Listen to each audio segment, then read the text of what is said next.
दिनै क'क्राझाराव आङो गागि नोगोरारि एबा सिनियर सिटिजेन लोगोसे जि माने लिडिं पार्सनेलिटिस माने दैदेनगिरि सुबुंफोर बिथांमोनखौ जयैनो साहा लोंलायनो जालायनो हांख्रायदोंमोन। बे लेखायै बयबो दिनै नुजाफैदों क'क्राझारनि जोंहा सिनियर जोंनि दैदेनगिरि आरो आगुनि मन्त्रि मानगेरि प्रमिला रानी ब्रह्म बिथाङाबो नुजाफैदों। आं जोबोद गाहाम मोनदों। गजेन्द्र नार्जारी आगुनि एमएलए आबो नुजाफैदों। बाखि जोंनि मानगेरि एमएलए जिरन बसुमतारीजों लोगोसे जोंनि इएम माने गासिबो नुजाफैदों आरो रेवा नार्जारी बिथांमोनबो विल्सन हाजदा बिथांमोनाबो नुजाफैदों। डिसिआ दंफायो बेवहाय अर्गानाइज खालामनायाव। गतिके गुबैयै थांखि बेबायदि जेबो गैया। आङो स्पिकार हिसाबै जायखिजाया जिल्लायाव थाङोब्ला डिसिनि दारै नोगोरारिफोरजों बिदिनो साहा लोंलायनानै मालायनानै बिथांमोननि जिथु अभिगथा बायदिसिना जिउनि मोन्दांथि जिउनि खामानि मावनायनि एक्सपिरियेन्स बेफोरखौ जोङो शेयार खालामलायो। बेनिफ्राय जों गोबां बाथ्रा मोनथिनो मोनो आरो बिसोरनि लुबैनाय हास्थायनायबो माखासे बाथ्रा थायो। बेफोरखौ जोङो मोनसे संबिजिदारि मासियाव थानाय हिसाबै आं जि स्पिकाराव दं बे पस्टआ जाहैबाय कनस्टिटिउसनेल पस्ट। बेयाव थानाय हिसाबै जोङो जिहेतु राजखान्थि खालामनो हाया बा बेबायदि बायदिसिना सरकारनि खामानिखौ जों मावफुंनो हाया। बे हिसाबै माबाफोर थायोबा नाथाय जों सरकारनि नोजोराव लाबोनो हायो बा मानगेरि मन्त्रि बिथांमोननो माने गिबि मन्त्रि गाहाय मन्त्रि बिथांमोननो जोङो बेफोर बाथ्राफोरखौ जनायनो हायो, खोन्थानो हायो, नोजोराव लाबोनो हायो आरो बेफोरनि सायाव राहा लानो थाखाय जोङो खावलायनो हायो आरो बिथोन होनो हायो। गतिके बे हिसाबै बे जोंनि रुटिन प्रग्राम। गतिके क'क्राझाराव आं दिनै बे हिसाबै बे हाबाफारिखौ खालामदोंमोन आरो जोबोरै गोजोननाय मोनदों बयबो फैनानै। आरो बेवहाय मोनसे मोजां इस्यु बयबो जोंनि सिनियर सिटिजेनफोर दिहुनदों। बे जाहैबाय आथिखालाव क'क्राझारनि जिथु मेडिकेल कलेज आरो सिभिल हस्पिटालखौ लानानै जि मोनसे बेले बेजे नुजादों जे सिभिल हस्पिटालखौ रुपनाथ ब्रह्म सिभिल हस्पिटालखौ बन्द खालामनो नागिरदों आरो बेखौ गासिबोखौबो मेडिकेल कलेजाव लांनो नागिरदों। बेफोरबायदिखौ लानानै धरना बायदिसिनाबो जादों।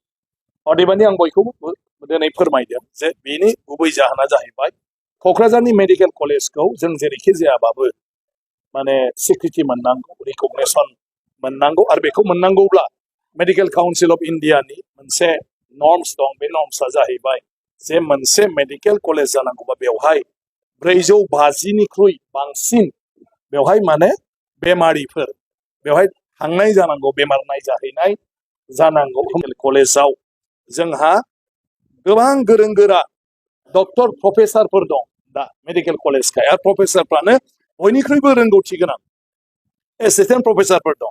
गतिके बेवहाय थाङोब्ला जोङो बायरानिख्रुइबो साबसिन चिकित्सा मोननो हायो। जुदि माबा खारनाव बेवहाय जुदि ट्रिटमेन्टआ जायाब्ला अब्ला जोंनि क'क्राझारनि मेडिकेल कलेज हस्पिटेला बेखौ रेफार खालामहरगोन आरोखि दस्रायाव। ओंखायनो थोंजोङै जोङो माने सिभिल हस्पिटालाव नङालासिनोबो जोंनि मानसिफ्रा बेवहाय बेमारखौ नायजानो हायो। दा ओंखायनो जोंनि सार्थ'आ जाहैबाय मेडिकेल कलेजा जेरैबाबो जानांगौ आरो बे जानांगौनि थाखाय जों बयबो माने राहा लानांगौ आरो बेनि थाखाय जोंनि सिभिल हस्पिटाल आरो मेडिकेल कलेजनि जेंनाखौ जों बोरै सुस्रांनो हायो जाहाथे सिभिल हस्पिटालाबो थायो आरो मेडिकेल कलेजखौबो जों रिकगनेसन मोनहोनो हायो। बिनि थाखाय जों बयबो हाबा मावनांगोन। हायर सेकेन्डारि उथ्रिनाय फरायसाफोरनि थाखाय गोजोनथाव खौरां। BA सेथि सेमिस्टारनि थाखाय गबिन्द बसुमतारी कलेजाव मुं थिसननाया सोलिगासिनो।